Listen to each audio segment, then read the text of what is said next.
우리 같이 기도하겠습니다. 하나님 감사합니다. 오늘도 주의 말씀 앞에 서게 해주셔서 감사를 드립니다. 주의 말씀이 나를 움직이시고 나를 인도하여 주옵소서. 주의 말씀이 나의 기준이 되며 주의 말씀이 나의 선택과 판단의 기준이 되게 하여 주시옵소서. 예수 그리스도의 이름으로 기도합니다. 아멘. 네, 오늘 하나님의 말씀은 신명기서 17장 4절부터 7절 말씀입니다. 신명기서 4장 7절부터 7절까지 17장 4절부터 7절 보겠습니다.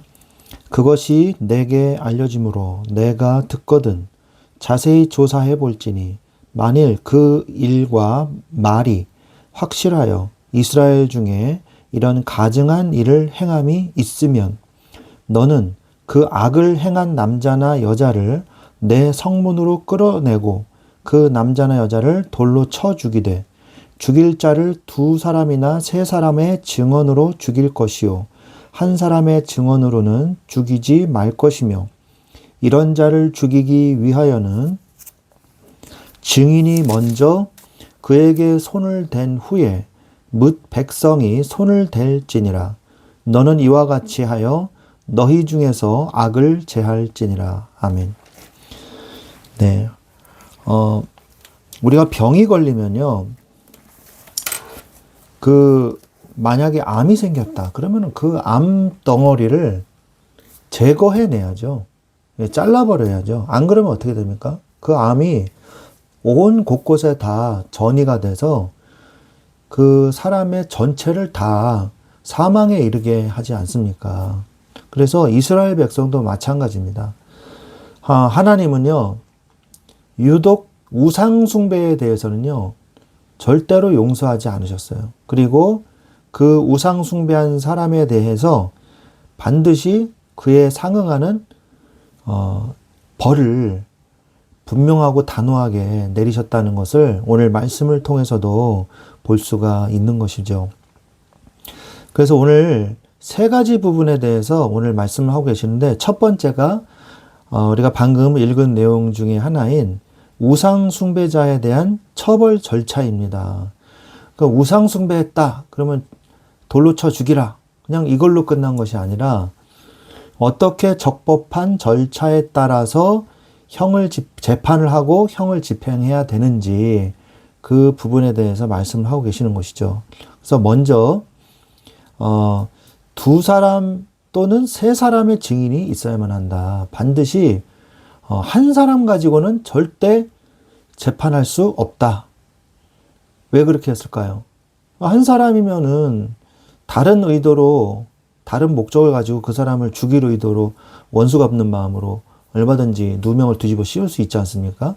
그래서 그 부분을 방지하기 위해서 이렇게 얘기했다고 볼 수가 있죠. 그리고 그것에 대한 증인이 있을 거 아닙니까? 증인. 그 증인들이 2-3사람이 있을 거 아니에요? 그 사람들이 먼저 돌로 쳐라. 이 사람들이 거짓말했다면 양심의 거리낌을 느끼겠죠. 그러니까 그 사람들이 먼저 돌로 치면 그 다음에 이제 뒤에 있던 백성들이 돌로 던져서 돌을 맞춰서 죽여라. 이렇게 말씀을 하고 계시는 것입니다. 그 다음에 민사소송이 일어났을 때 어떻게 처리해야 되는가 그 부분을 말씀을 하십니다. 그래서 8절에 보면은 네 성중에서 서로 피를 흘렸거나 다투었거나 구타하였거나 서로 간에 고소하여 네가 판결하기 어려운 일이 생기거든 너는 일어나 내 하나님 여호와께 택하실 곳으로 올라가서 택하실 곳, 그러니까 아직 가나안 땅에 들어가지는 않았으니까 이 성막이 어디에 쳐질지는 모르잖아요. 그러니까 그렇게 얘기한 거죠. 택하실 곳으로 올라가서 레위 사람과 제사장과 당시 재판장에게 나아가서 물어보라. 그러니까 송사가 일어났을 때 재판장에게 가서 판결을 받아라 라고 말씀을 하는 거죠. 재판관 또는 제사장에게 물어서 해결해라. 개개인의 어떤 보복이 또 보복을 낳는 그런 개개인의 어떤 송사로 번지게 안 하고 재판관 앞에서 정당하게 재판을 받아서 해라. 그러면서 거기에 대해서 이제 판결이 날 거 아니에요. 그런데 거기에 대한 재판을 불복하는 일이 생긴다. 아, 나는 이 재판 인정 안 합니다. 이렇게 불복을 할 경우에는 그 불복한 사람을 죽여서 악을 제하여 버리라 라고 말씀을 하고 계십니다. 그러니까 절대적인 권위에 절대 도전하지 마라. 이렇게 말씀하고 계시는 것이죠. 그 다음에 세 번째는 어떤 얘기를 하고 계시냐. 이스라엘의 왕에 대해서 말씀을 하고 계십니다. 참 너무 놀라운 것이 이 족장시대 이후에 사사시대로 넘어가거든요. 그리고 마지막 사사가 사무엘이지 않습니까? 그리고 첫 번째 왕이 사울 왕인데, 베냐민 지파의 사울 왕인데, 그 사사시대를 뛰어넘고 바로 왕정에 대한 조언을 하나님께서 말씀을 하고 계시는 거예요. 그러니까 미리 하나님은요, 가나안 땅을 건너가지도 않았는데, 요단 땅을 건너지도 않았는데, 그 가나안 땅에서 살 동안에 있을 모든 규례와 모든 율법을요, 미리 다 주신 거예요. 그리고 그것에 대해서 어떻게 그것을 지켜나가야 되는지 말씀을 하고 계시는 것입니다. 왜 그렇게 했냐? 우리를 사랑하시는 그 사랑 때문에 그러는 것이거든요. 하나님께서 우리가 하나님의 백성으로서 어떻게 삶을 살아야 하는지에 대해서 자세하고 상세하게 말씀해 주신 것입니다. 그래서 길을 잃어버리지 않게 하신 것이죠. 자, 그렇다면 이스라엘 왕이 어떤 응답을 받아야 되냐? 이스라엘 왕을 뽑을 때는 너의 형제들 중에서 한 사람을 뽑아라. 형제가 아닌 타국인을 너희들의 위에 세우지 마라. 라고 말씀을 하고 계십니다. 다른 이민족 같은 경우에는요, 자기들보다 센 민족, 대단한 민족이면 그 민족에서 왕을 또 이렇게 데리고 와서 세우기도 하고 그랬거든요. 그러니까 그런 이방 민족들의 풍습을 따르지 말고 너희 형제 중에서 왕을 세우라고 말씀을 하고 계십니다. 그 다음에 두 번째는 그 왕이 뽑힌 다음에는 병마를 많이 두려고 하지 마라. 병마를 안 둘 수는 없겠죠. 병마는 뭐예요? 군마죠, 군마. 그러니까 왕이 다스리고 왕이 데리고 있어야 될 그런 군마를 얘기하는 거예요. 병마. 가지고는 있지만 많이 가지려고 하지는 마라. 그래서 그것을 어디서 가져와야 되냐? 많이 가지러 가면요. 그 당시에 이 말을 사올 수 있는 말을 많이 키우는 곳은 어디밖에 없었냐면 강대국 애굽밖에 없었다는 거죠. 그래서 애굽에 가서 그 말을 가지고 오자 그러면서 그 백성을 애굽으로 돌아가게 하지 마라. 하나님이 원하시는 거는 다시 또 회개할까 봐. 그것을 이제 하나님께서 염두에 두시고 말씀을 하신 거죠. 그리고 또한 아내를 많이 얻으려고 하지 마라 라고 말씀을 하십니다. 아내를 많이 두어서 그 마음이 미혹되게 하지 마라. 자기를 위하여 은금을 많이 쌓지 말 것이니라.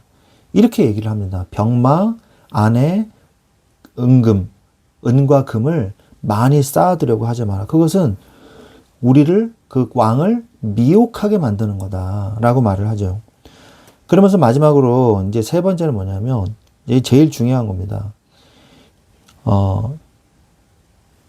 이 율법서의 등사본. 그러니까 뭡니까?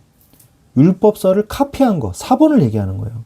카피를 한 것을 레위 사람 제사장 앞에서 책에 기록을 해라. 그러니까 제사장의 감독하에 레위인들이 기록을 하라는 얘기거든요. 자, 기록을 해서 그 왕이 평생 자기 옆에다 두고 그 책을 항상 읽을 수 있도록 그의 하나님 여호와를 경외하는 것을 배우고 그 율법의 모든 말과 이 규례를 지켜 행하라 라고 말씀을 하고 계시는 것입니다.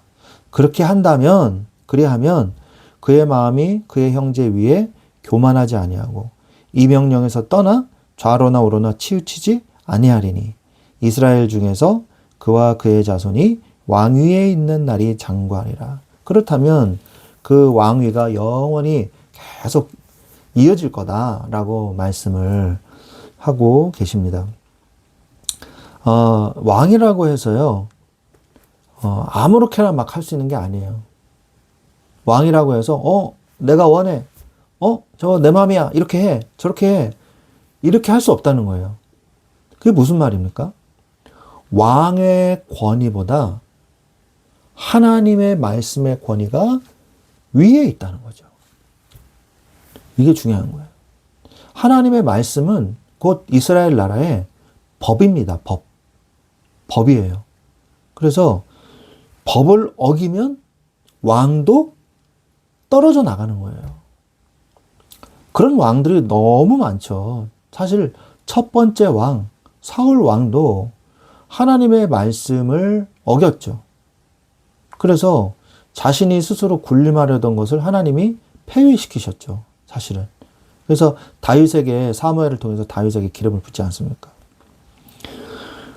그래서 그 어떤 권력도요, 왕이 사실은 그 나라의 그 당시에 최고의 권력이잖아요. 권력의 정점이잖아요. 그런데 그 권력의 그 권위보다 하나님의 말씀이 그 위에, 권위가 그 위에 있다는 것을 오늘 성경은 말씀을 하고 계시는 겁니다. 왕도 법에 따라서, 하나님의 말씀에 따라서 살아야지, 너희들이 그 말씀을 우습게 여기고 말씀을 무시하면 너희들의 날도 끝나게 될 것이다 라고 말씀을 하고 계시는 것입니다. 왕이 우상 숭배를 하면 어떻게 해야 될까요? 왕도 돌로 쳐서 죽이는 거예요. 그죠? 민사 소송이 걸렸다. 제사장한테 가서 재판해야 돼요. 그런 것처럼 모든 사람은요, 하나님의 말씀 앞에 평등합니다. 이 법도 사실은 그렇게 말을 많이 하죠. 모든 만인이 법 위에서 평등하다 이렇게 말을 많이 하잖아요. 하나님의 말씀이 사실은 그 법보다 더 위의 권위에 있거든요. 그래서 하나님의 말씀 앞에서 모든 사람이 다 적용되어지는 것이고 모든 사람이 다 평등하게 이 말씀에 따라서 살아야 되는 것입니다. 그래서 하나님의 말씀은요, 이 말씀을 통해서 심판과 재판을 하고 왕도 법을 따라서 살아야 된다는 것을 성경은 말씀을 하고 계시는 것입니다. 우리도 현대에 와서도 하나님의 말씀의 법을 따라서 우리가 신앙생활을 해야 되는 것입니다. 어떤 사람은 이거를 많이 헷갈려 하더라고요. 목사님을 섬겨야 된다. 목사님의 말씀을 하나님의 말씀으로 붙잡고 하나님의 말씀을 따라서 살아야 되니까 목사님 설교 말씀을 따라서 우리가 살아야 된다. 이게 틀린 말일까요? 맞는 말일까요? 네, 맞는 말입니다. 그러나 목사님의 말씀, 목사님의 설교, 목사님의 지시사항, 목사님이 이야기하신 무슨 방향, 이거보다도 더 중요한 건 뭐냐? 하나님의 말씀이 더 권위가 위에 있어야 된다는 거예요. 그래서 목사도 사람이기 때문에 실수할 수가 있습니다. 실수로 틀리게 말할 수도 있어요. 저도 설교하다 보면은 성경에 있던 내용의 그 설교 원고대로 설교를 하다가 문득 생각나는 부분이 있어서 얘기를 했는데 제가 잘못 얘기를 한 거예요. 그런 경우가 너무 많습니다. 사실은. 부끄럽지만. 그래서 나중에 예배 끝나고 돌아와서 내가 잘못했구나. 이걸 어떻게 해야 될까. 다음 설교 때 제가 이 부분을 얘기했었는데 실수로 다르게 얘기를 했습니다. 죄송합니다. 이렇게 얘기한 적도 있어요. 사실은. 근데 인간이요. 악한지라, 본성이 악한지라 자신의 유익과 자신의 어떤 이익을 위해서 목사가 성경 말씀과 다르게 설교하는 경우도 있단 말이에요. 이거 정말 악한 종이죠, 사실은. 그런데 여기에서 잘해야 돼요. 만약에 그런 경우가 있다면요, 실수가 아니라 의도적으로 계속 다르게 얘기를 한다. 그러면요, 뭔가 성경의 말씀은요, 균형이 굉장히 중요해요. 균형이 성경에서는 굉장히 중요해요. 밸런스가 중요해요. 근데 뭔가 다른 거를 막 더 강조해서 얘기한다? 그러면요, 이게 성경의 말씀의 균형이 깨져요. 그래서 성경 말씀과 어긋나는 게 되는 경우가 굉장히 많습니다. 성경은 항상 밸런스를 맞춰야 되는 거예요. 근데 그 밸런스를 깨고 뭔가 다른 걸 너무 강조한다. 그러면 그게 너무 강조하다가 결국 벗어나 버려서 이단이 되는 경우가 많거든요. 그 목사가 어떤 특정한 경험을 많이 했다. 특별한 경험을 했다. 귀신을 내쫓는데 귀신 내쫓다가 귀신 들린 사람이랑 얘기를 너무 많이 하다 보니까 무슨 일이 자꾸 이렇게 속는 경우가 있단 말이에요, 목사도. 그리고 자기가 체험한 거 위주로 이 설교를 할 때가 있단 말이에요. 항상 그래서 설교자는 성경의 범위에 벗어나지 않게 항상 성경을 들여다봐야 되고, 그리고 주석도 찾아봐야 되고, 성경을 연구해야 돼요. 그리고 내가 한 설교가 우리 개혁주의 신학에 맞는가, 보수 신학에 맞는가, 이거 항상 설교자는 점검을 해야 되거든요. 근데 그것과 틀리게 말을 하면은 설교자가 하지 말아야 되는데, 아니야, 이거는 맞는 거야, 이거는 내가 체험한 게 확실해, 이렇게 해가지고 또 설교를 하는 경우가 있어요. 그러면 굉장히 위험합니다. 그래서 우리가 교회 안에서도요, 7이라는 게 있어요. 7이. 그래서 당회에 이 7위회가 있어요. 그리고 당회에서 안 되면 노회에서 7위회가 있습니다. 노회에서도 안 되면 상위 기관이죠. 총회에서 7위를 합니다. 그래서 거기서 이제 결정이 되면요, 따라야 되는 거예요. 그래서 만약에 이상한 말을 하다가 목사가 성경과 위배되는 말을 반복적으로 지속적으로 한다. 그러면 이제 이런 7위회를 열어서 목사를 설교권을 박탈한다든지, 그 담임 목사의 권위를, 그 담임 목사직을 내려놓게 직위 해제시킨다든지, 또는 아예 목사로서의 직위를 박탈한다든지 면직시킨다든지, 그 위험도에 따라서 그렇게 하거든요. 그러한 치료회가 있어야 돼요. 근데 그런 부분을 또 무시한다. 그러면 어쩔 수가 없는 거죠. 출교시키는 거죠. 그래서 성경 오늘날도 이러한 시스템이 있습니다. 그래서 우리 성도들도 올바른 선택, 올바른 이 판단을 할 줄 알아야 됩니다. 그 제일 중요한 건 뭐냐? 여러분들이 성경을 읽어야 돼요. 성경을 읽고 성경의 기준을 가지고 있어야 돼요.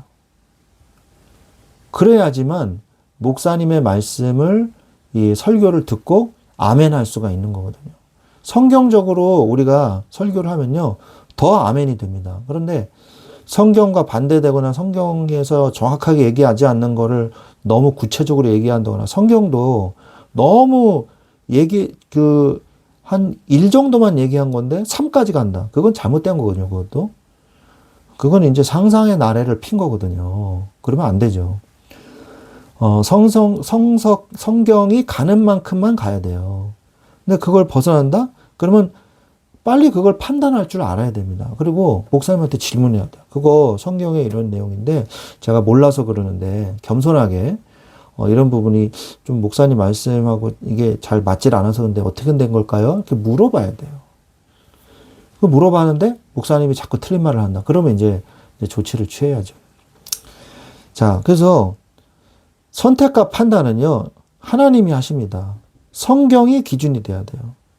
하나님 앞에 서서 올바른 판단과 올바른 선택을 해야 되는 것입니다.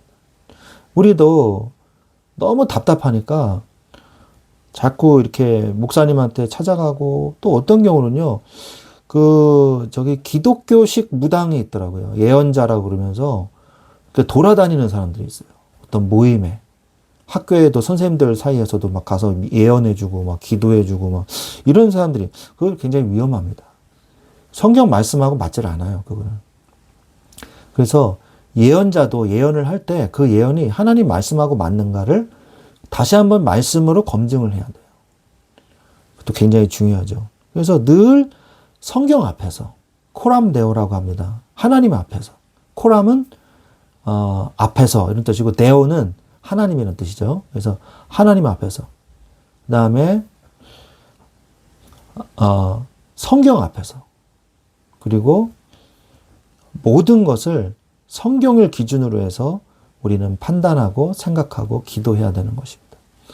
그래서 여러분이 항상 오늘 말씀에서는 왕만 이제 성경을 옆에 둬라. 그렇죠? 통치권자가 성경에서 벗어나면 어떻게 되겠어요? 그 밑에 있는 모든 사람들이 다 같이 고통당하는 거고요.